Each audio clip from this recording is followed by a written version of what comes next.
শুভ সকাল আমার প্রিয় ছাত্রছাত্রী। তোমরা সকলে কেমন আছো? আশা করি সবাই খুব ভালো আছো।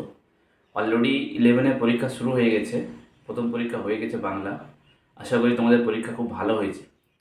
আজকে সম্ভবত দ্বিতীয় পরীক্ষা রয়েছে ইংরেজি। আশা করি এটাও ভালো হবে।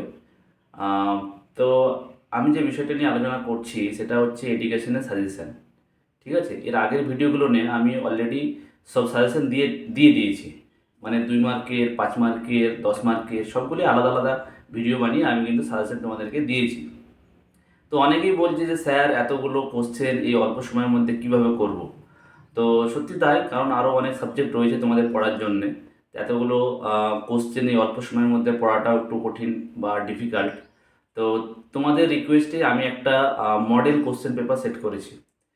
তো যারা অলরেডি যেসব কোশ্চেনগুলো আমি দিয়েছি এবং আহ, সেগুলো অলরেডি তোমরা বই থেকে খুঁজে বের করেছো, পড়েছো, প্র্যাকটিস করেছো, তাদের জন্য খুব ভালো ব্যাপার। হ্যাঁ, কারণ ওই কোশ্চেনগুলোর মধ্যেই তোমরা পরীক্ষাতে পাবে। কিন্তু যারা বলছো যে না স্যার এতগুলো কোশ্চেন এই অল্প সময়ের মধ্যে পড়া সম্ভব না, তাদের জন্য আমি একটা মডেল কোশ্চেন পেপার করেছি। তোমরা যারা সেসব কোশ্চেন আগের কোশ্চেনগুলো করতে পারছো না, এত কোশ্চেন এত অল্প সময়ের মধ্যে কভার করতে পারছো না, তাদেরকে বলবো যে অ্যাটলিস্ট তোমরা এই মডেল কোশ্চেন পেপারটা করে যাও।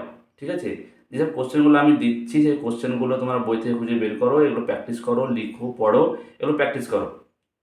অ্যাটলিস্ট এটা করো। এটা করলে তুমি মোটামুটি অনেকটাই কোশ্চেন তুমি পরীক্ষাতে পেয়ে যাবে আশা করি। ঠিক আছে, তা আজকে আমি ওইরকম একটা মডেল কোশ্চেন পেপার সেট করেছি, আমি পিডিএফ তৈরি করেছি। এই পিডিএফটা আমি আগের মতো যেভাবে ভিডিও করেছিলাম, যে পিডিএফটা তোমাদেরকে শেয়ার করছি স্ক্রিনের মাধ্যমে, একই রকমভাবে পিডিএফ আমি শেয়ার করছি। তোমরা এই কোশ্চেনগুলো বই থেকে খুঁজে বের করো, পড়ো, প্র্যাকটিস করো।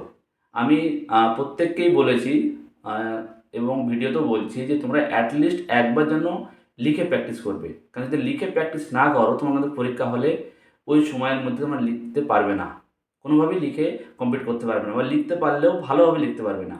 তাই আমি তোমাদের প্রত্যেকের কাছে একটা অনুরোধ করছি যে তোমরা অ্যাটলিস্ট একবার লিখে প্র্যাকটিস করবে, যাতে তোমাদের উত্তরগুলো পরীক্ষাতে খুব সুন্দরভাবে হয়। ঠিক আছে, তো চলো আমি পিডিএফটা শেয়ার করছি, স্ক্রিন শেয়ার করছি। তোমরা আশা করি তোমাদের পরীক্ষা ভালো হবে। হ্যাঁ, এবং আজকে যে পরীক্ষা রয়েছে তার জন্য তোমাদের জন্য বেস্ট অফ লাক। তোমরা ভালোভাবে পরীক্ষা দাও এবং সব পরীক্ষাগুলি তোমাদের জন্য ভালো হয়। ঠিক আছে, তো চলো আমি পিডিএফটা শেয়ার করছি তোমাদের সঙ্গে। দেখো, প্রথমেই দেয়া আছে মডেল কোশ্চেন পেপার হেডিংয়ে, class 11, subject education, full mark 40, time 2 ঘন্টা। তো আমি এক এক করে মানে কোশ্চেন যেরকম হয়, মানে টোটাল একটা কোশ্চেন যেরকম হয়, যে 2 মার্কের, 5 মার্কের, 10 মার্কের, পুরো একটা কোশ্চেন এখানে দেওয়া আছে। ঠিক আছে, মডেল কোশ্চেন পেপার। তো প্রথমে 1 নম্বর কোশ্চেনে দেওয়া আছে, দেখো, যে কোনো 5টি প্রশ্নের উত্তর দাও। যে কোনো 5টি প্রশ্নের উত্তর দাও, প্রতিটা প্রশ্নের মান 2, 5টা করতে হবে। এখানে অপশন সম্ভবত 7টা দেওয়া আছে। কি দেওয়া আছে? কোশ্চেন নাম্বার এ দেওয়া আছে, শিক্ষা মনোবিদ্যাকে প্রয়োগমূলক বিজ্ঞান বলা হয় কেন? শিক্ষা মনোবিদ্যাকে প্রয়োগমূলক বিজ্ঞান বলা হয় কেন? 2 নম্বর কোশ্চেন বা কোশ্চেন নাম্বার বি দেয়া আছে, পরিবেশ কাকে বলে? পরিবেশ কাকে বলে? 3 নম্বর কোশ্চেন বা কোশ্চেন নাম্বার সি দেয়া আছে, বিকাশকে জীবনব্যাপী প্রক্রিয়া বলা হয় কেন? বিকাশকে জীবনব্যাপী প্রক্রিয়া বলা হয় কেন? কোশ্চেন নাম্বার ডি, অ্যাডোলেসেন্স শব্দটির ব্যুৎপত্তিগত অর্থ লেখো। এখানে দেখো, ব্যুৎপত্তি, এই ব্যুৎপত্তি একটু বানানটা ভুল রয়েছে, মানে বয়ে জফলা হস্যও হবে। ঠিক আছে, শুধু বয়ে হস্য দেওয়া আছে। ঠিক আছে, তো এখানে বানানটা একটু ভুল হয়ে গেছে। কোশ্চেনটা রয়েছে, অ্যাডোলেসেন্স শব্দটির ব্যুৎপত্তিগত অর্থ লেখো। কোশ্চেন নাম্বার ই, মক্তব অনুষ্ঠান কি? মক্তব অনুষ্ঠান কি? কোশ্চেন নম্বর এফ, বাল্যকালের 2টি সামাজিক চাহিদা লেখো। বাল্যকালের 2টি সামাজিক চাহিদা লেখো। কোশ্চেন নাম্বার জি, অর্জিত আচরণ বলতে কি বোঝো? অর্জিত আচরণ বলতে কি বোঝো? দেখো, এখানে 5টা কোশ্চেন করতে হবে, দেয়া আছে কিন্তু 7টা। পরীক্ষা হলেও কিন্তু ওই রকমই থাকবে, করতে হবে তোমাকে 5টা, কিন্তু কোশ্চেন দেওয়া থাকবে 7টা, দুটো এক্সট্রা দেওয়া থাকবে। যে 5টা তোমাদের জন্য সহজ মনে হবে সেই 5টা তোমরা উত্তর করবে। এবার চলে এসো কোশ্চেন নাম্বার 2 কি দেওয়া আছে, যে কোনো দুটি প্রশ্নের উত্তর দাও।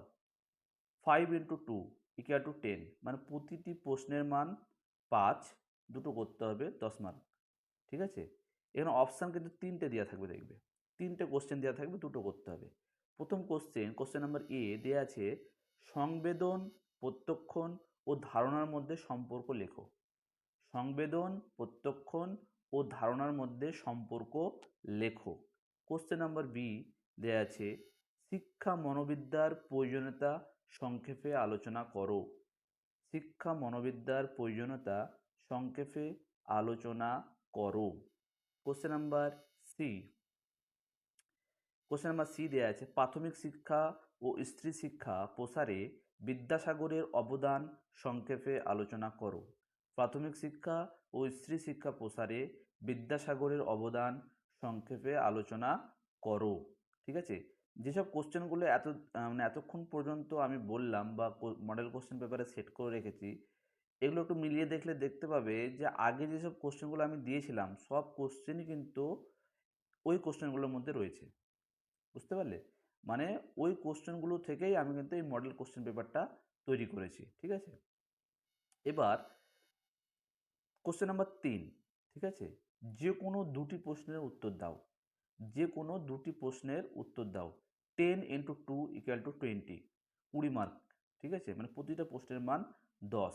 এবার এখানে কোনো কোনো প্রশ্ন দেখো যে ব্রেক আকারে থাকবে, মানে একটানা 10 মার্কের কোশ্চেন না, হয়তো ভাঙা ভাঙা আকারে আছে। দেখো প্রথম কোশ্চেন কি দেওয়া আছে, বৃদ্ধি ও বিকাশ কাকে বলে, এই দুটি প্রক্রিয়ার বৈশিষ্ট্যগুলি লেখো। বৃদ্ধি ও বিকাশ প্রক্রিয়ার মধ্যে সম্পর্ক নির্ণয় করো। কি বলছে, বৃদ্ধি ও বিকাশ কাকে বলে, মানে বৃদ্ধি ও বিকাশ এই দুটোর কিন্তু আলাদাভাবে সংজ্ঞা তোমাদেরকে লিখতে হবে। ঠিক আছে, এরকম 2 মার্ক দেওয়া আছে। তারপর এই দুটি প্রক্রিয়ার বৈশিষ্ট্যগুলি লেখো, মানে এর জন্য 3 মার্ক দেওয়া আছে।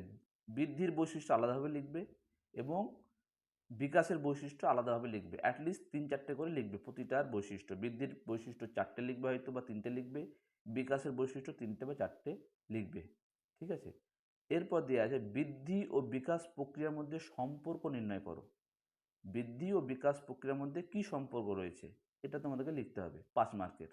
টোটাল দেখো 2 + 3 + 5, 10 মার্ক কিন্তু এটা।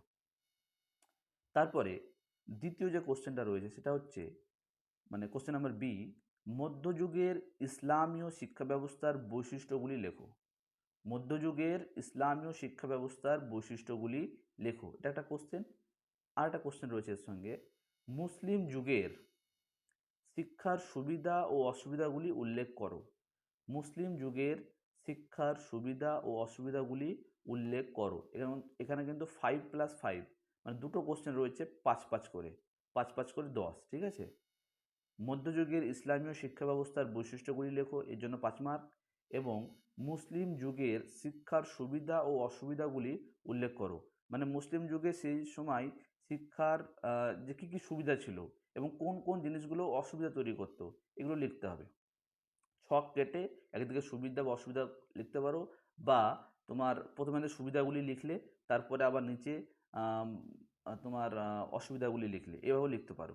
ঠিক আছে, লাস্ট যে কোশ্চেনটা রয়েছে সেটা হচ্ছে, শিক্ষাক্ষেত্রে জাতীয় শিক্ষা আন্দোলনের প্রভাব সংক্ষেপে আলোচনা করো। শিক্ষাক্ষেত্রে জাতীয় শিক্ষা আন্দোলনের প্রভাব সংক্ষেপে আলোচনা করো। এটা কিন্তু একটাই কোশ্চেন এবং 10 মার্ক রয়েছে এর মধ্যে। ঠিক আছে, তো আমি এর আগেও বলেছি যেসব কোশ্চেনগুলো নিয়ে মানে ব্রেক আকারে থাকবে মার্কগুলো, সেগুলো তোমরা অ্যাটেন্ড করার চেষ্টা করবে, কারণ সেসব কোশ্চেনগুলো নিয়ে নাম্বার পাওয়ার সম্ভাবনা বেশি থাকে। ঠিক আছে, এবার ওটা তোমাদের উপর ডিপেন্ড করবে। তবে আমার সাজেশন হবে যে তোমরা ওই ব্রেক আকারে যেসব কোশ্চেনগুলো রয়েছে সেগুলো তোমরা অ্যাটেন্ড করার চেষ্টা করবে।